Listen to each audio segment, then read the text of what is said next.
கோவையில் ரயில் நிலையம் அருகே உள்ள போச்சோ ஃபுட் எக்ஸ்பிரஸ் உணவகத்தின் சார்பாக கடந்த புதன்கிழமை பிரியாணி போட்டி ஒன்று நடத்தப்பட்டது. 6 பிரியாணி சாப்பிட்டால் 1 லட்சம் ரூபாய் பரிசு, 5 பிரியாணி சாப்பிட்டால் 50,000 ரூபாய் பரிசு, 3 பிரியாணி சாப்பிட்டால் 25,000 பரிசு என விளம்பரப்படுத்தப்பட்டிருந்தது. இப்பிரியாணி போட்டியில் பங்கேற்பதற்காக கோவை மட்டுமின்றி கேரளாவிலிருந்தும் பல்வேறு பகுதியிலிருந்தும் நூற்றுக்கணக்கானோர் வந்துள்ளனர்.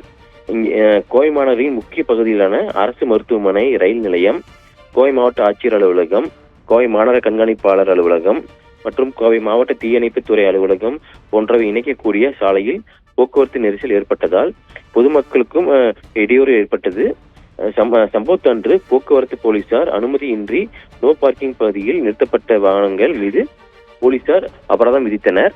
எவ்வித முன் அனுமதியின்றி பொது இடத்தில் பொதுமக்களை கூட்டி போக்குவரத்திற்கும் பொதுமக்களுக்கும் இடையூறு ஏற்படுத்திய இந்த பிரியாணி போட்டி நடத்திய போச்சோ ஃபுட் எக்ஸ்பிரஸ் உணவகத்தின் மேலாளர் மீது வழக்கு பதிவு செய்யப்பட்டுள்ளது.